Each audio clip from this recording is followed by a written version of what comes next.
It's my intention that by the end of this video, anyone who watched it to completion will have a new understanding of what they actually want, such that they're able to ascertain their actual desires and have an actual roadmap to their fulfillment.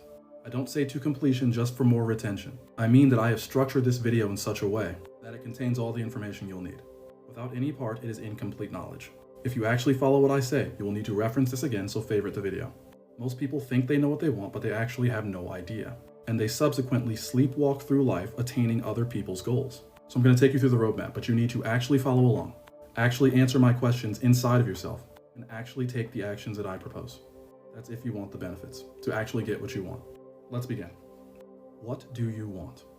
Truly consider it now. What do you want? Listen to me, not what your parents want for you, not what you should want. If someone showed you your experiences and accomplishments at the end of your life right now, what would disappoint you to see that you never achieved? Many people on TikTok like to be contrarian, saying, well, this is useless because I don't desire anything. Do not mistake being contrarian for being intelligent. You are blocking yourself from benefits. You would not be here if you did not have desire. Sure, for a moment you'll feel smart and different because you don't have any desires and everyone else does. So you can feel good for a second in the comment section and then waste years of your life fulfilling someone else's dreams. You can be right or you can be better. And if you want the former, you should leave the video now. I cannot help you. Now either type out a comment or say out loud as I'm talking now. What do you want? My light just died. Is it a car? Is it more money? Is it a fulfilling relationship? Is it better, more vibrant health? What is it? I can teach you how to ascertain what it is, how to actually find it. But first you must know about false desires. These are desires that have been given to you. They are not actually yours. Incredibly common false desires can include, but are not limited to, exotic cars of any kind, any career, education level, or pursuit that your family or parents have deemed viable or successful. Absolutely anything that has been advertised to you in any way. Anything that comes out of the mouth of a salesman ever. So how do we know if a desire is a false desire? Place your awareness on it. Do you still want it now that we're talking about it? Like shadows in light, false desires cannot withstand awareness. The reason we need to deal with these right now is because you will spend years of your life trying to achieve someone else's goals. Time that you can never get back. Time that would be most fruitfully spent achieving your own. Let this thought frighten you. There exists people who have become entire doctors, lawyers, politicians, shop clerks, spent years of their life learning the practice, only to find out they really want nothing to do with it. It's not to talk down on them. It's beautiful that they still found it out. And almost certainly those skills will serve them later, but they didn't have to take that lengthy route to get to the goal. So now that we've dealt with false desires, let's talk about how to actually find your own. If you already have an idea of what you want, write it down. Like now. This is not a normal TikTok page. We take action here. We change our lives here. I don't care if this will hurt my viewer retention. If this finds you, that just means it was for you. Write it down. Tactilely if you can with your notebook, but at the very least in your notes app right now. Now if you're lost and have no idea, that's completely okay. I was too, and I found an exercise that will get you damn close. Maybe you don't know what you want right now, but what would you hate? If you were given a mandatory schedule you had to follow, what is the ugliest one you can think of? Yes, your job here is to create your personal hell. Either go to your notes app and write this out or write it right here in the comment section. I will randomly go through these and read and like them in the future. Remind your future self of your intention. Just so you can see what it looks like, let me read you mine. This is from over a year ago, and let me tell you, this came true. Not the job from hell, but the other one. Watch. It would be fast-paced work with an ugly uniform and long hours. Obviously non-glamorous and right smack dab in a place where you'll be most seen by people from your past. The pay would be commission, but each sale only gets you pennies to a few dollars, and clients would often be angry, mean, and disrespectful. The boss would be some old dude who's bald just on the top of his head and makes 6 figures to boss you around. And you even have to do janitary work at his discretion. Okay, so what would be the opposite of that for me?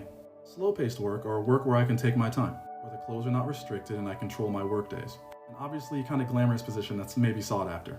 The people I interact with are often happy, nice, and respectful. And the boss would either be myself or they are very hands-off and get paid with me, or just no boss at all. I wrote this over a year ago and it has now become my life. So if you're lost, take the time now, pause the video, write down your personal hell, flip it on its head, and you're that much closer to your actual desire. Now this part is gold. I need you to hear me. So if you're kind of asleep right now, wake up. Say I am inside of my mind. I think, therefore I am. I am. You should be here now.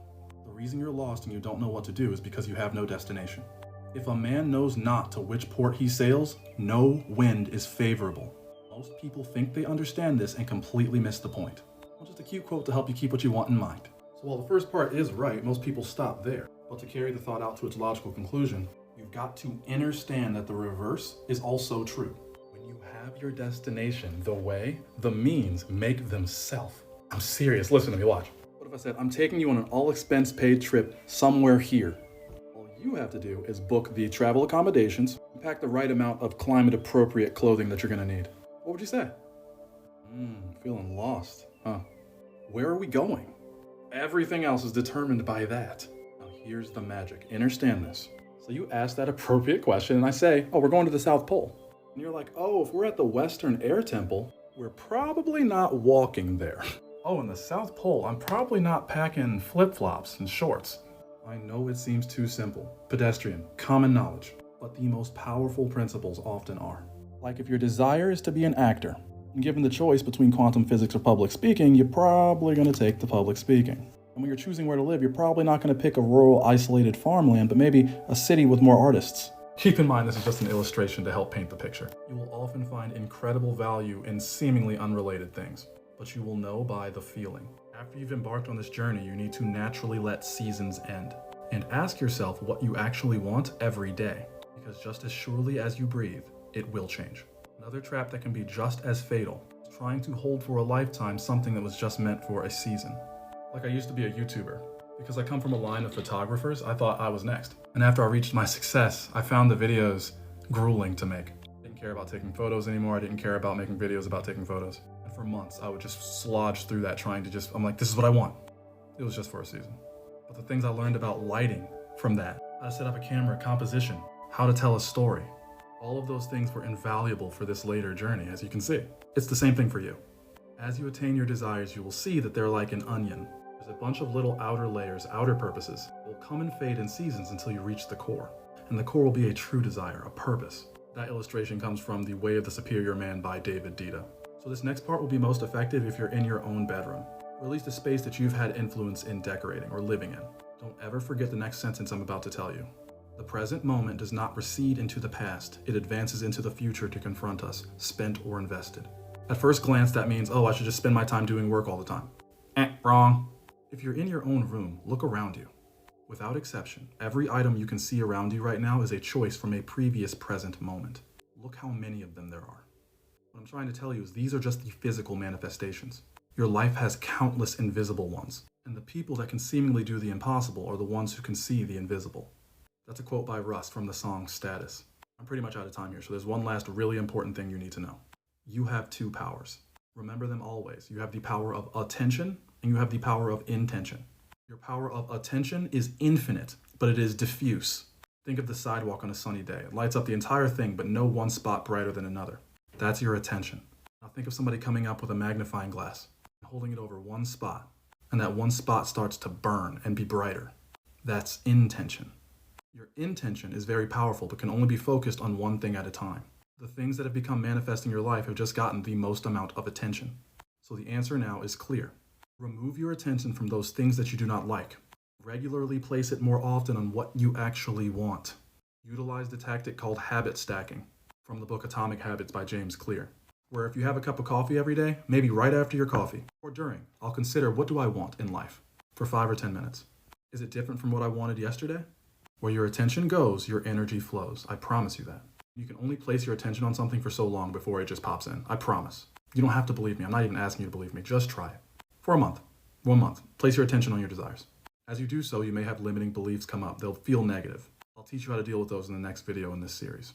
So follow so you do not miss that.